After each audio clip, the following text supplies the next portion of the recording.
Well, butter my biscuits and batten down the hatches, because today's story's got more twists than a possum in a clothes dryer. We're talking about Spain's Invincible Armada.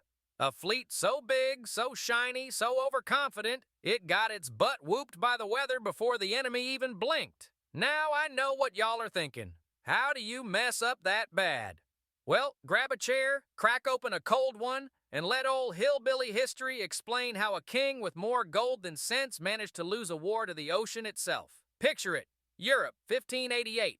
Everybody's fighting over religion, land, and who's got the fanciest hat. Spain? Oh, they're strutting around like a rooster at sunrise. Richest empire on earth. King Philip II sitting on his throne made of gold and gilt thinking, you know what'd make me feel better? Whipping that English woman, Queen Elizabeth. Now, old Lizzie wasn't taking his nonsense. She was running England like a boss. Pirates on the payroll, sea dogs in the drink, and enough sass to power London for a century. But Philip, he's fuming. England's Protestant, Spain's Catholic, and Philip's ego's the size of Texas. He says, I'ma build me a fleet so big even God can't sink it.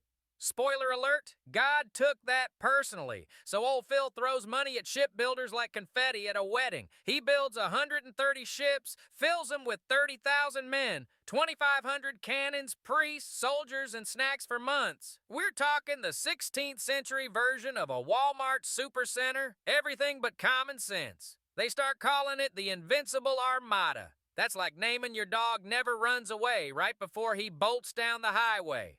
While Spain's flexing, England's sitting over there like, all right, boys, get the firewood ready.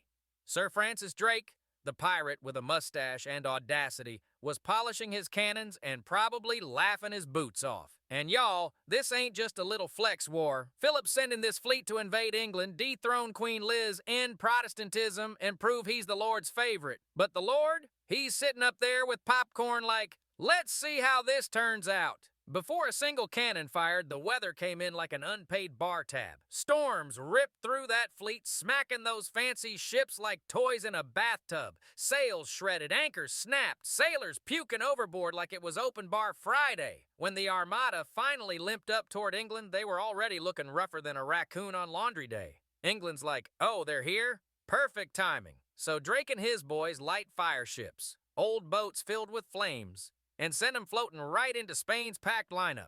Y'all, it was like watching a medieval fireworks show. Cannons going off, sailors screaming, the Spanish formation scattering like cats in a thunderstorm. Once those Spanish ships broke formation, it was over. The English just chased them up and down the coast like a cat toy. Every time the Spanish tried regrouping, another storm showed up like, oh, y'all again? Some ships ran aground in Scotland and Ireland. Locals found them half sunk, half starved, and fully embarrassed. Others drifted off course, got lost for weeks, and came home looking like wet laundry. Out of 130 ships, barely half crawled back to Spain, and those that did, missing sails, men, food, and a whole lot of dignity. Meanwhile, in England, Queen Liz throws herself a victory parade like, see, told you God liked me better. They even minted coins saying, he blew with his winds, and they were scattered.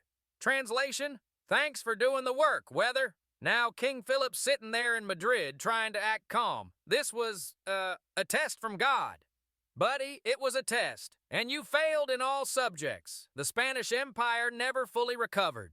England took the crown on the seas. Pirates got rich, and Europe learned a new rule. Don't name something invincible unless you're ready to meet irony in person. It's like history itself was roasting Spain. The whole world watched and said, well, dang, that's what happens when pride meets a hurricane. So there you have it. The Invincible Armada, built on pride, sunk by weather, remembered by everyone who enjoys a good laugh. If there's one thing to take away, it's this. Never taunt Mother Nature, and never underestimate a woman with a navy and a grudge. Now hit that subscribe button before the next storm rolls in, because next time we're roasting another royal disaster that went down faster than Spanish pride in a hurricane.